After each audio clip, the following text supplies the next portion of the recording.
My friends, Christianity at times has been presented as if it cared for nothing but the salvation of people's souls.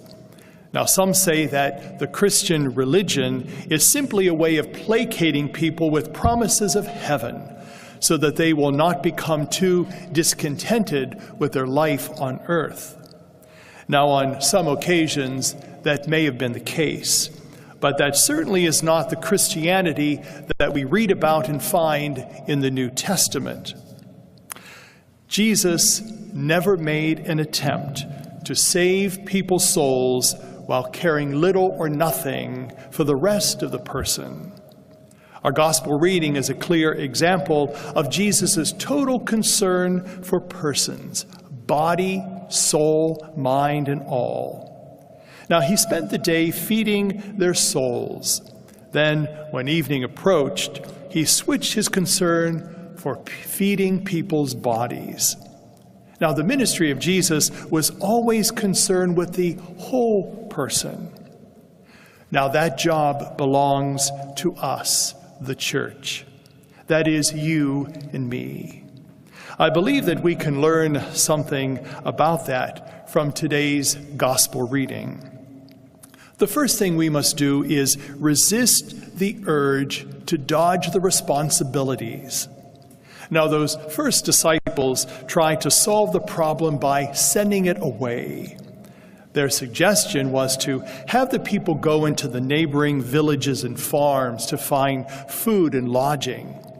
That wouldn't necessarily meet everyone's needs.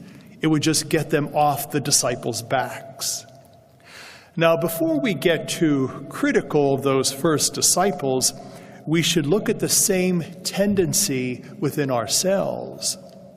Look at the Syrian refugee problem, or the illegal aliens that come through Central America. For some, the only solution is to send them back where they came from, so they are not bothering us. Well, I'm not sure what the answer is, but I am certain of one thing. Wherever people are in need, across the street or across the ocean, it must be our problem.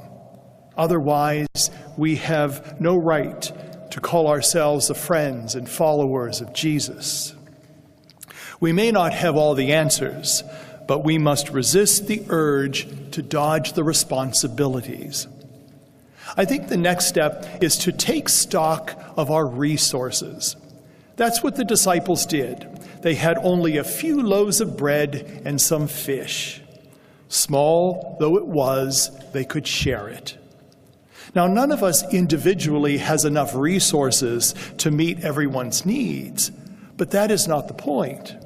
The point is that every one of us has some resources, whether it's money or food or friendship or talent or whatever, and none of us has so little that we can't afford to share it with someone else.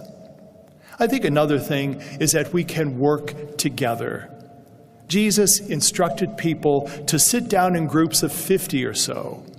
In other words, they got organized. That made their task manageable. I think another thing we can do is to work where we are with what we have. You know, every day that you and I live, we come in contact with someone in need. We have to work with what we have at that present moment to meet that need.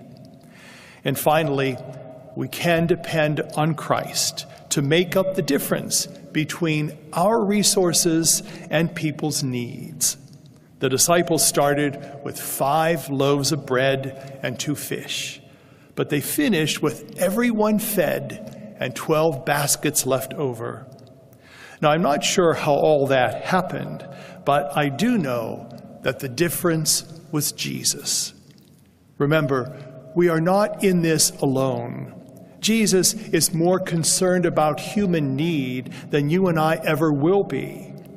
Our task as church is to make a start with what we have and then trust Jesus to supply the rest.